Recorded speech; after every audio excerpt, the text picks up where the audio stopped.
I feel like the atmosphere is really electric. I mean, listen to it right now, and this is the last day of the show. Well, it's a great chance for us to gather new business and see what's new in the industry. See you at the next IT Expo. We'll be here.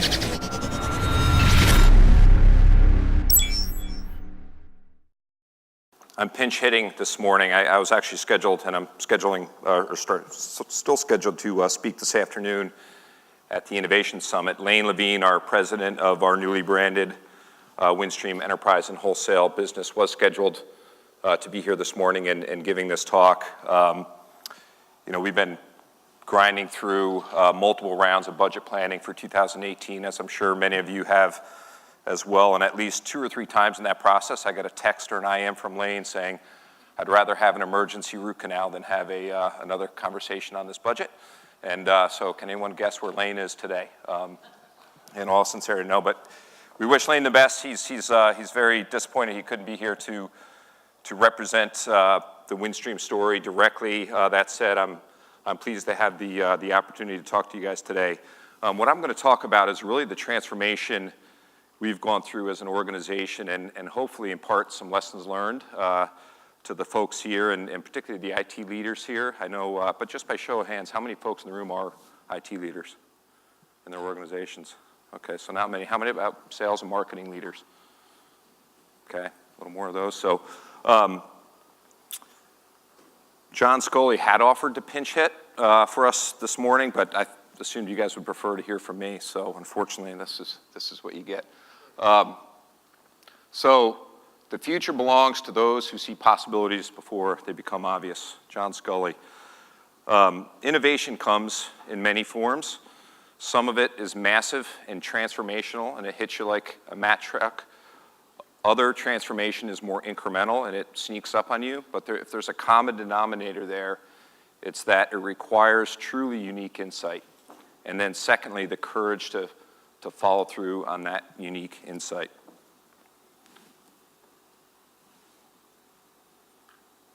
So just think about what's happening across so many industries in our economy today in terms of the disruption that technology is enabling. You know, with Uber, you have a cab company that doesn't own a single cab. With Airbnb, you've got a hotel provider that doesn't own a hotel. Think about how well positioned Sears was to become what Amazon is today, right? What was the precursor for the online store? It was the catalog, right? They had an incredibly loyal base. They had the distribution channel. They had the products. What they lacked was that vision, that unique insight, and that courage to see that vision through.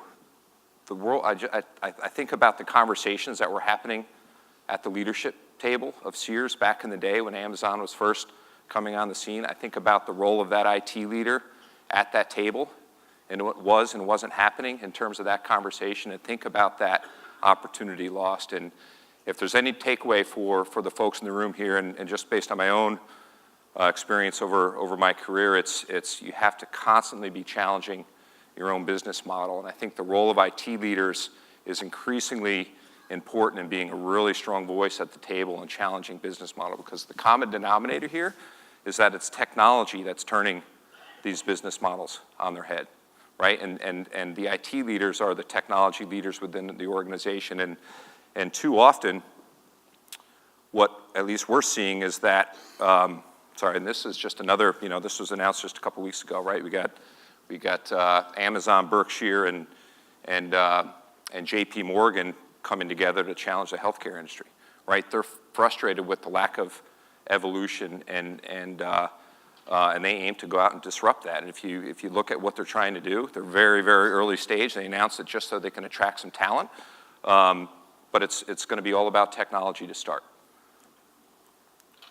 But too often what we see is IT leaders in this digital economy, playing too much defense, right? And their role is incredibly difficult today in terms of the degree of opportunity and risk they face, right? They've got this massive requirement and opportunity to move their business to the cloud, move all their critical workloads to the cloud. They face ever greater security threats and ever greater regulatory requirements in terms of protecting their customers' data.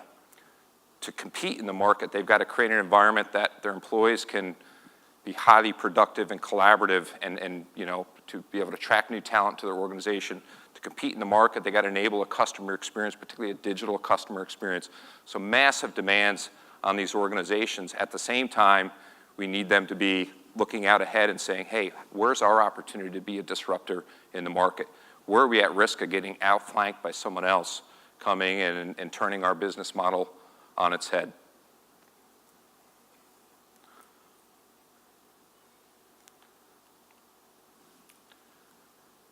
So this was certainly true for us.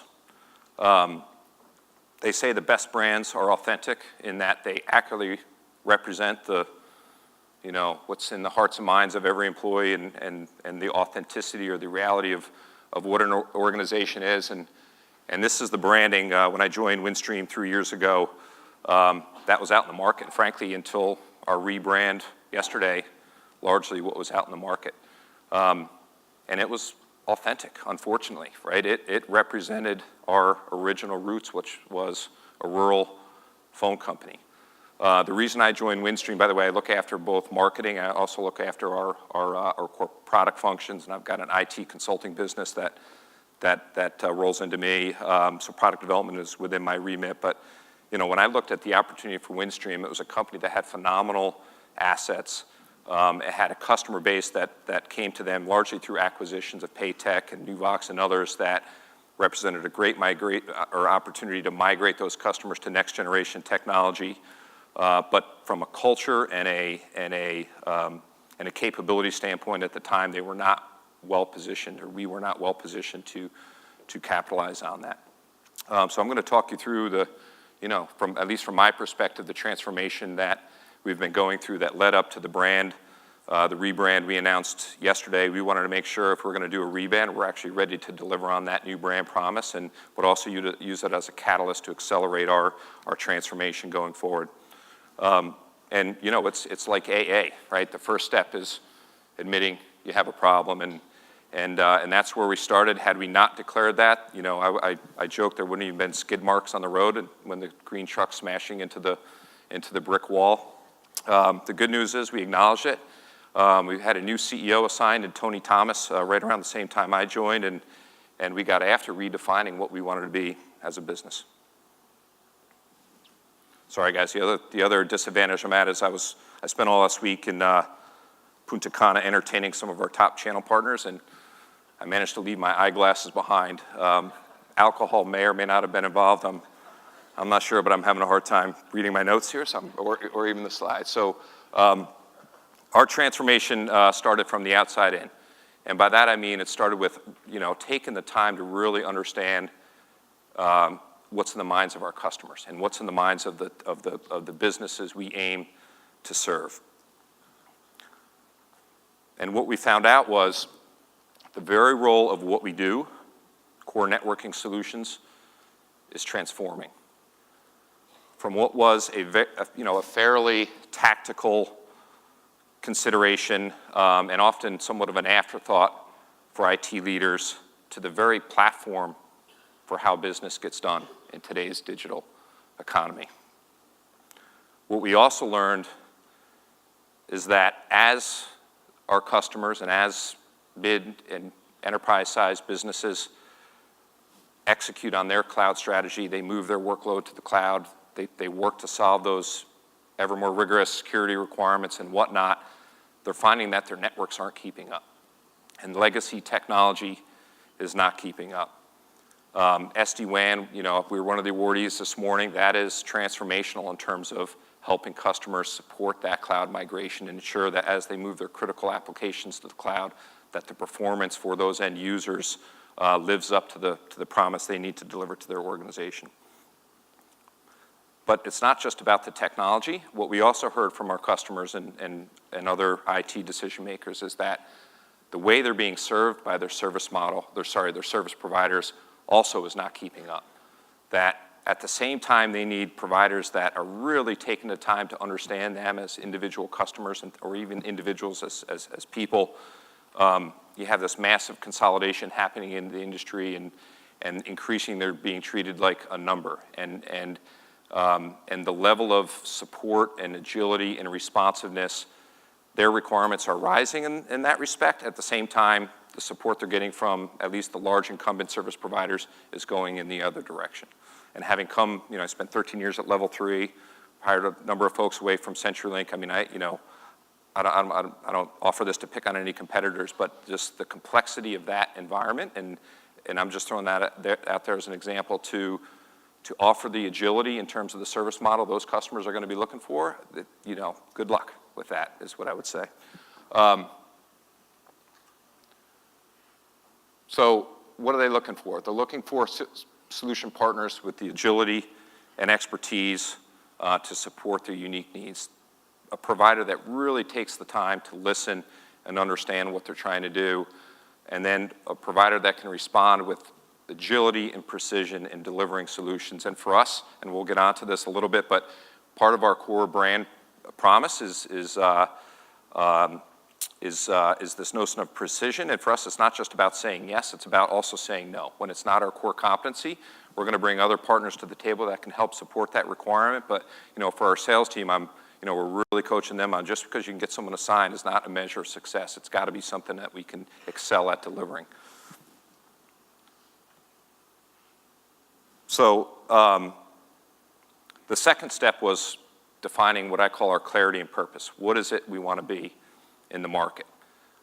In simple terms, we think about this in terms of being the pathfinder, helping our customers move from what was legacy technology to new technology, from MPLS to SD-WAN, from prem-based PBX to UCaaS. We think we have industry-leading solutions in both of those areas, from prem-based firewall to cloud-based firewall, whatnot.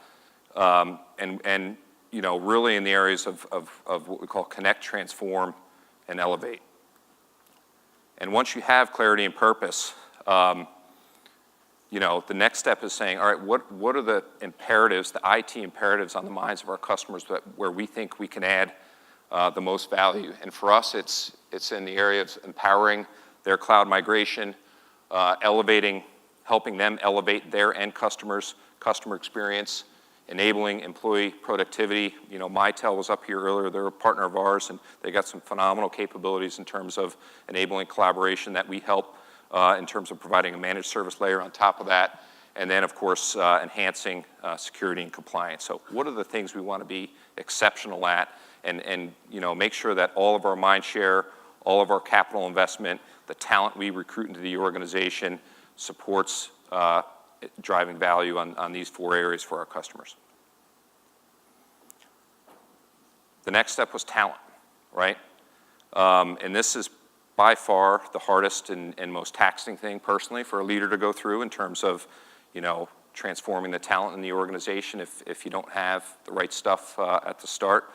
By the way, this is a picture of Mike Frayne. He's here in the room. Mike is the VP of our SD-WAN and security portfolio. He joined us from Earthlink, and Mike is one of our leading change agents within the organization. And that, if there's a description I like to use and the types of folks we're looking for, it's those change agents.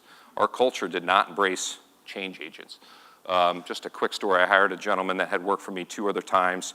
Absolutely brilliant, one of the thought leaders in his particular space. I'm not even going to describe it because I don't want you to go out and find him and try to poach him from us. But I hired this person in, and within a month I'm getting feedback like he's really frustrating people and pissing people off. So I pulled him aside. I'll call him Bob for today. But I was like, Bob, what's going on? You gotta stop pissing people off. And his response was, you have to stop asking me to seek permission from people that have no idea what they're doing. And I thought that's a pretty good point, right? He needed to be a lot more tactful and effective in his approach. But we also had a set of processes in place where we were asking this guy to go check way too many boxes, fill out too many forms, and jump through hoops that those steps in the process weren't adding any value in terms of what we're trying to do as a business. So we got very aggressive about recruiting new talent. We got very aggressive about managing out folks that were not a fit for where we're going as an organization. We went from what was a pure kind of waterfall type development methodology to what is today a 100% agile, dedicated Scrum team model. We've empowered, pushed decision-making down and out in the organization. So we've got dedicated teams for every product area. They've got their own budgets, and they are charged with driving change within their product portfolio. And the amount of energy we're now spending driving incremental functionality and capability and ultimately value to our customers, as opposed to time spending jumping through hoops and filling out forms that from a customer's perspective adds zero value, it's flipped on its head.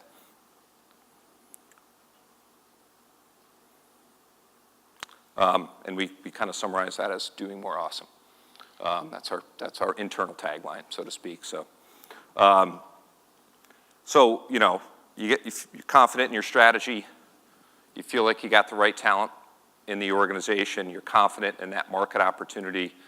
What happens? Your appetite to invest grows, right? The confidence of the board and your ability to not just write checks, but drive a return on the back of those investments improves, and that's what we saw happen. So we invested multiple billions of dollars in our network, and we took what we think is somewhat of a unique approach in terms of, again, this outside in, designing our new network in terms of what are our customers ultimately going to be looking for and the level of control and flexibility of that network. I'm the marketing guy, so I'm not going to go through our network architecture in much detail, but we've got a new cloud core that we think is unique.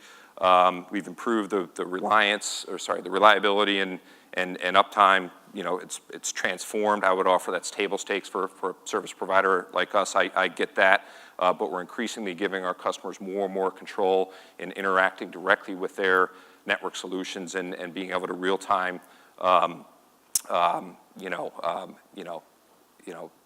manage the performance of applications and whatnot. Just last month at the PTC conference in Hawaii, Yahoo awarded us Provider of the Year. We turned up 8 10-gig circuits in, I think it was 7 days for them, and really helped them out of a bind. So just to give you some sense of the agility that this new architecture is enabling. We also transformed our product portfolio. We launched 17 new products in the last 3 years, the vast majority of those in the last 2 years.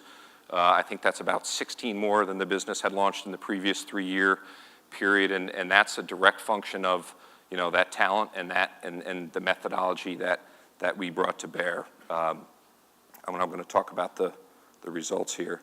So ultimately, right, it's about the results. And the 2 key metrics, or there's several metrics we look at, but 2 of the key ones are, what do we see in terms of the percent of sales going towards strategic products? 76% of our total sales in 2017 were in our strategic products. When we started the year in January of 17, only 23% of January sales were in strategic products. When we exited the year in December, 71% of our sales were in those strategic products. And I will tell you, looking across the productivity of our sales organization, we track very closely what we call strategic product participation. You know, we delivered those results with still only about 40 to 50% of the sales team really fully engaged and enabled on those strategic products. So we think there's a ton of upside from there.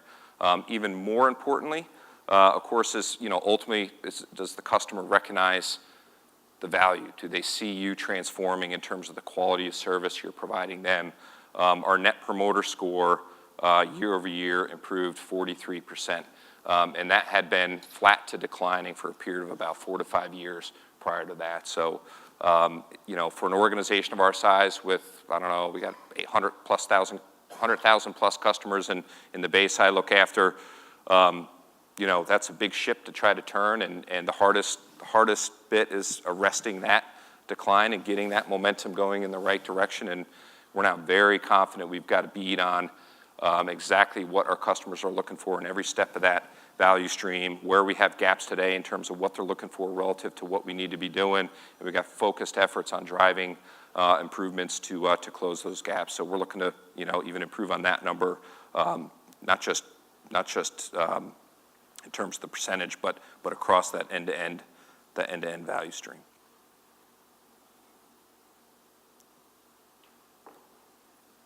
Whoops.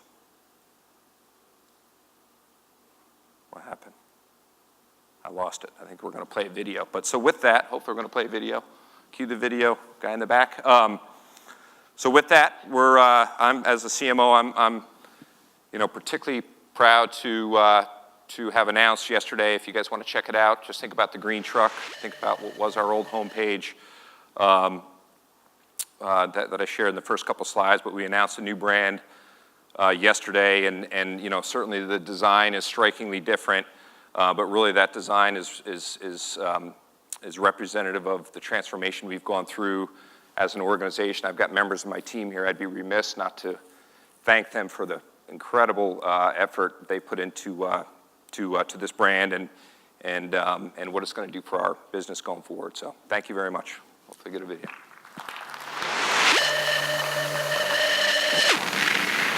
There's a sound reverberating in IT networks everywhere. It grows louder with every unsolved problem and negative customer experience.